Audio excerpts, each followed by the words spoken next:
This one's subscribing to labels, ideals, philosophies, and even going into a little bit of relationship stuff like twin flames, soulmates, karmic, which is like the new thing right now. Okay. On philosophy and ideas, and this is what I learned and what I do practice, to not sit there and go to the extremes, to the left or right of an idea, like totally opposing it or totally agreeing with it. I prefer to sit in the middle. And then I just sort of lean, for or against based on like whatever evidence or information that I receive. And I do a lot of research. I don't just believe what everybody says. And then I research the researcher and see if there is any conflict of interest, seeing who funded that research, if it was independent or it was a corporation. Yeah, you need to like dig deep because there's a lot of dookiness out there. Okay. Of course, don't take sides. Take the middle and just lean with the facts. It's easy to then make changes instead of having it become concrete, becoming a part of you. Which then anything that's contradictory, you become defensive, like you're getting attacked personally, which is not healthy. When in the middle, it's easy to take in more information instead of just sitting there basically with blinders, not wanting to see anything else. You're like incapable of seeing anything else. And which you'll see examples of that, of cognitive dissonance, where you'll actually present like tons of evidence to someone and it's like they don't see it. It doesn't click no matter what you give them.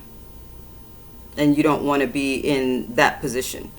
And there's been like 2 or 3 times where it's actually like, I guess I'll just read it because I'll just ramble. That what you're hanging on to, it could be wrong, affecting major decisions in your life, then leading to an ego death, which is painful as hell. And the 3 times that it did happen to me, like it led me into like deep depression for like 2 weeks. And it leads to a mistrust of yourself. But before you even reach this point, you even realize that like this thing had a major impact on like most of the decisions in your life.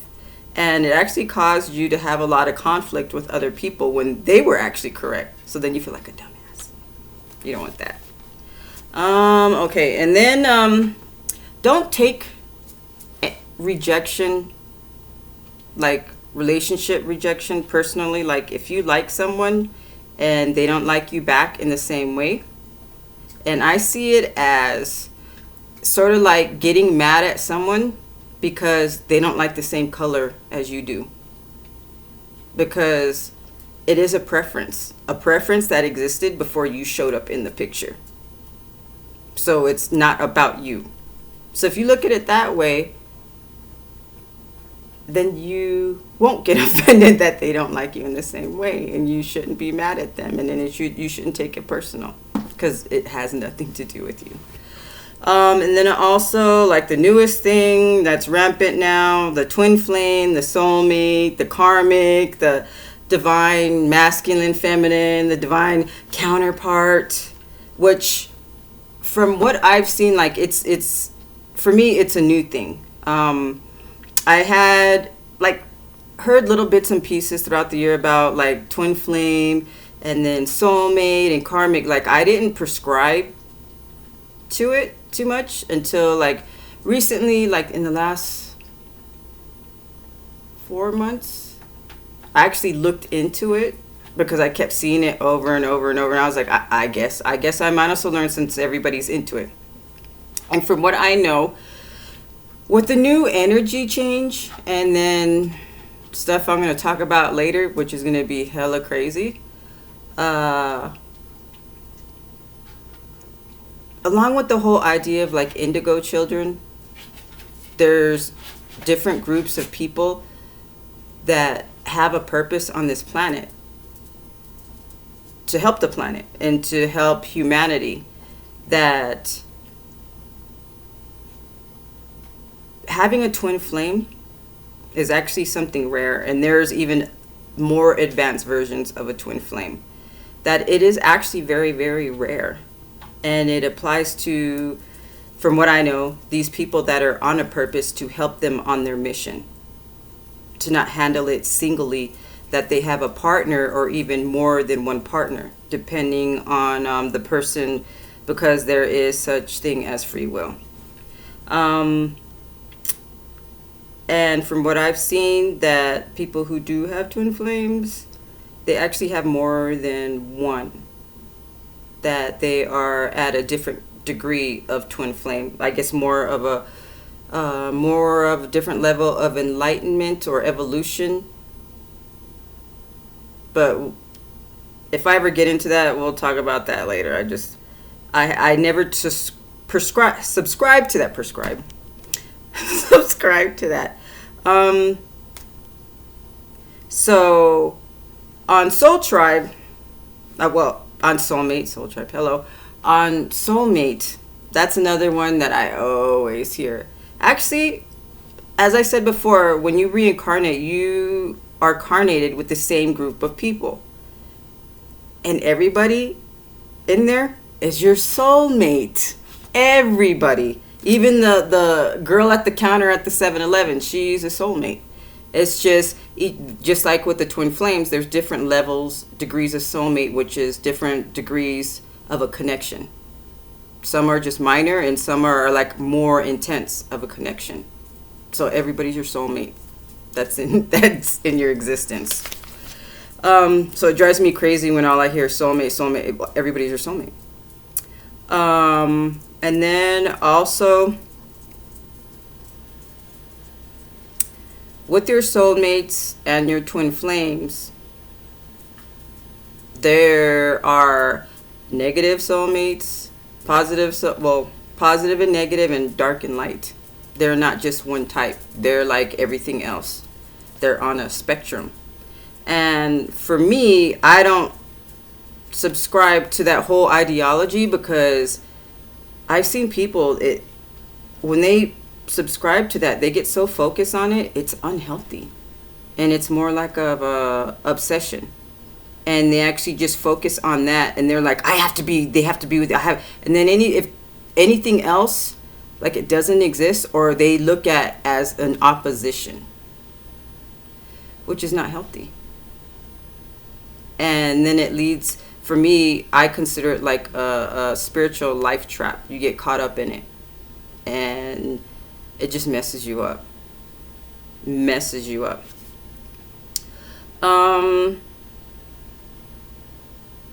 So the way I look at it, I choose not to even subscribe to it, is because to get either of those, your twin flame, your soulmate, or even, karmic is also a soulmate, but that one is like, as you can tell with the karmic, and it usually involves like an issue, or maybe something you did to someone, or you need to have a life lesson from a past life that you're learning it in this life with that person. So they're not meant to be permanently in your life. They're just meant to teach you something, resolve some karma, some issues. But on the other two, the twin flame, the soulmates, to get either, you need to do the same thing anyway. So I'm like, why subscribe to it? It's unhealthy. So I choose not to even look at that or even consider that.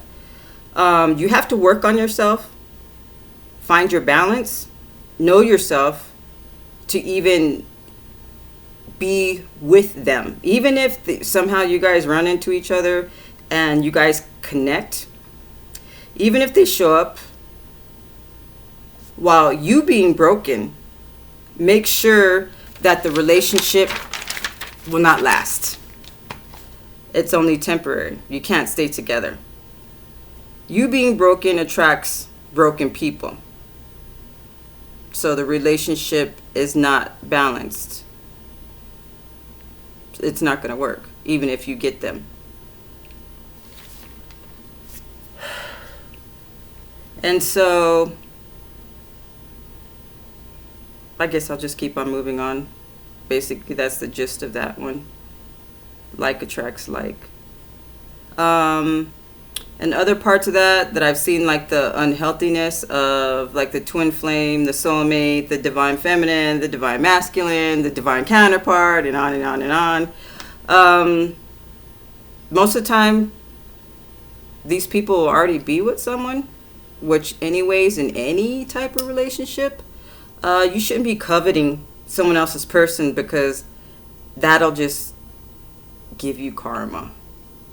It doesn't matter if you are a twin flame, a soulmate, a divine counterpart. Not all twin flame, soulmates, divine counterparts are meant to be together, or even to be in a romantic relationship anyway. It could be just someone that's supposed to help you on something. You're supposed to learn something. It's not even written that you guys are even supposed to be together, but people subscribe to that, and it just ends up to a lot of dysfunction, chaos, and heartbreak, and negativity, being salty after that, which I don't blame. That sucks. That seriously sucks. I've heard stories of people waiting like 10 years for someone, and then still not getting the person, and the person just totally jaded, or never getting them at all. While they're sitting there waiting, single, they're like, oh, they have to process. I'm waiting for them to process while they're with the karmic wife or husband. I'm like, they're with someone. You sitting there just wishing or even interfering is not okay. Okay, why sit there, be upset, waste your life being toxic? The universe wants you to live your life, be on your path, your purpose. Most of the time anyway, being on your purpose calls them to you, because if you were actually a twin flame or a divine, they're legit your twin flame or your divine counterpart, they mirror you. So if your twin flame is broken or on another path, or just something else that you're not on, with the mirroring, when you balance yourself, they have no choice but to become balanced, which increases their chances of them coming towards you. So that's your best option. Work on yourself. No matter what type of relationship, if it starts from deceit of the previous relationship, it will cause your new relationship to end in the same way. If a person is willing to cheat with someone else, they aren't afraid to cheat on you. When you have issues with yourself while in a relationship, you had issues in the relationship and don't resolve them before the next one, those issues are carried into the next relationship. That's why, like, stuff like that, you see in repeat patterns in all your relationships, like the same type of person, the same type of issue, because you didn't resolve it in the relationship before. You carry it over. It's like you carry your fucking baggage and expecting your baggage to fucking disappear with a new relationship. It doesn't work that way. So basically, just work on yourself to be what you want to attract. Like attracts like. Simple, but complicated. Because we're lazy. And we get disillusioned and focus on one thing and we don't see anything else. But I guess we all do that. So just work on yourself. That's the key to everything. Know yourself.